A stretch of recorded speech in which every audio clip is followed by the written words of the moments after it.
Frinton-on-Sea. What does that name convey to you? Just another seaside resort?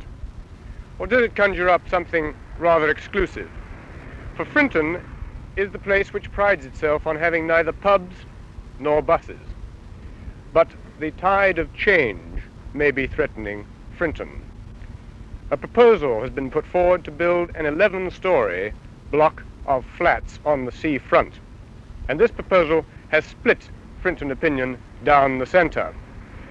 Well, let's try and penetrate this enclave of Frinton and discover for ourselves just how much Frinton is, or is not, changing. This crossing acts as a kind of unofficial portcullis, the gateway to Frinton.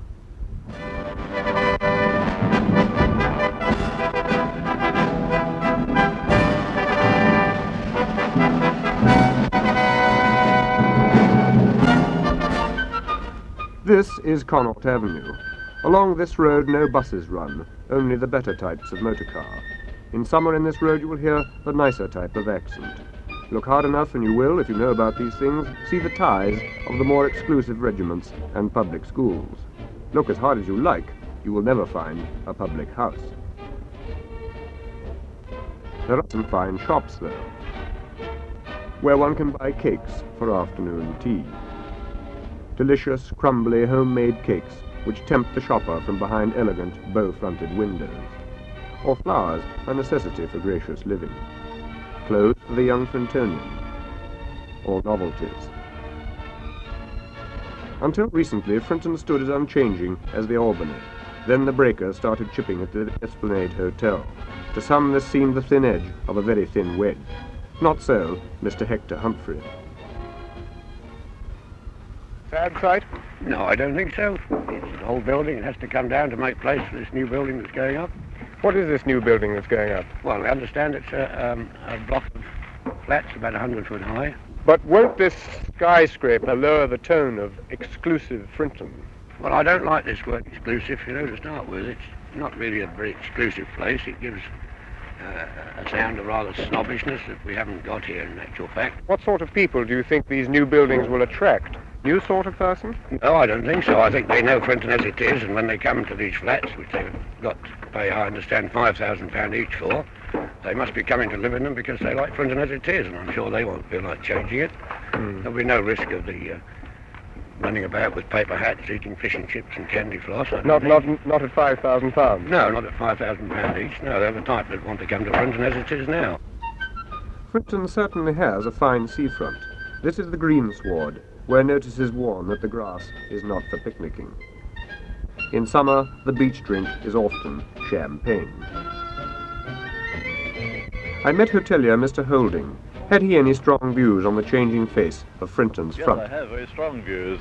I've been making my protest concerning it since I first heard of the scheme and saw the plans.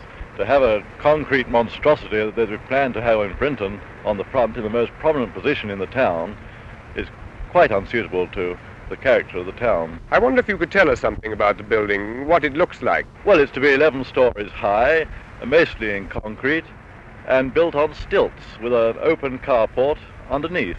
Frinton has nothing very ancient or old. Most of the buildings date from 1920 or 30, and some people would say that you're being rather backward in refusing to accept what they would consider a very desirable building. Well, beauty doesn't depend on age. You only have to come down here in the summer and go down on the beach, and you will see that age doesn't necessarily lend to beauty. Do you regard this new building as the thin end of the wedge? I think it may well be. I already heard a rumour last week that another place is being pulled down and a similar building is being erected. And once you start, it'll go on and Frinton will lose its uniqueness. I think in time we shall find that it'll be known as Frinton's Folly. This delightful building is the Council House. Here Frinton and Walton Urban Council meet monthly.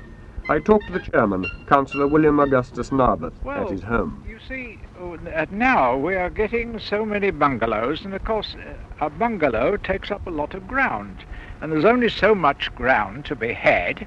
Therefore, the answer is you must go up. Build upwards. Oh, yes, and of course, 60 flats will take up far less area, land, than 60 bungalows. Have you argued this in council? Oh, yes, and of course in the local press and with people there's been a lot of opposition from the old diehards in Frinton. What is the basis of the opposition against this? Well, they want to keep it as it was 40 years ago. There are a few of the old ones left. Well, of course, they can't do it. There's changes has come and is coming all over the country, and it must come in Frinton. Have you seen many changes? After the First World War, there was a change. There you had the new rich came in. They were able to still buy or build the large houses in the avenues, and they were able to get the staff. Then the Second World War came, and that altered things entirely. You had the old type of person was more what we would call the aristocrat, the cultured rich. They were more or less wiped out. Then you had inflation, and then you had the great difficulty of getting domestic servants. These people who come to Frinton, if Frinton's changed, what do they come for? Well, Frinton still has its name of being very select. Would you say this is a snob appeal? Oh, yes, most decidedly. But, as these notices show, visitors, dogs and deliverymen are still expected to know their place. Fetch is popular in Frinton, although this is not what it might seem. At this tennis club in summer, Wimbledon stars play. And at this golf club, wealthy and influential men. At one time, no tradesman could become a member, but today, a grocer may tee up with a knight.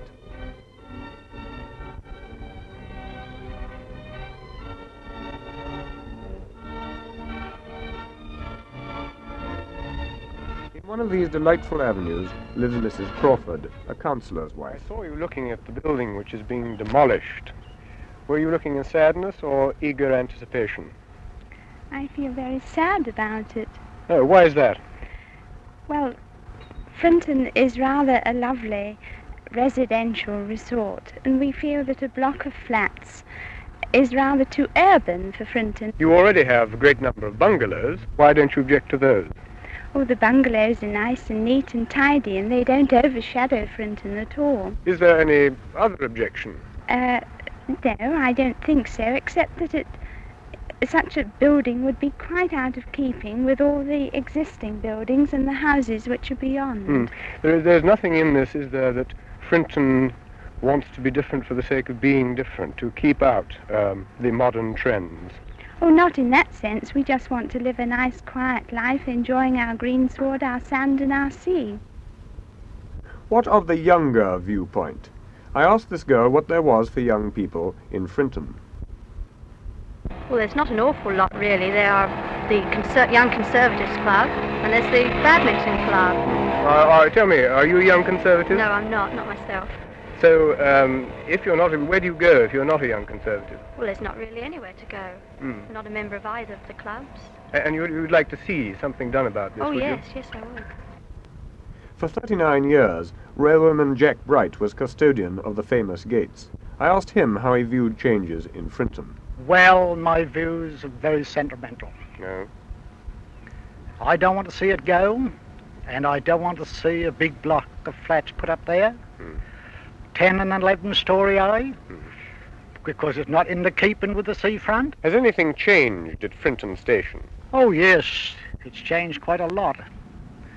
Because years ago, there used to be about 95% of the people season ticket holders, first class season ticket holders. And I can also remember when we used to have trains in the station waiting to be unloaded 35 and 40 minutes.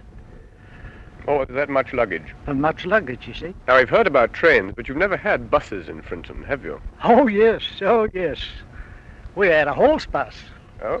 Yes, we had a horse bus there, and of course that used to do quite a bit of trade, backs and forwards to the station. And Of course, it's never allowed to take no more than about 6 passengers. What happened to the horse bus?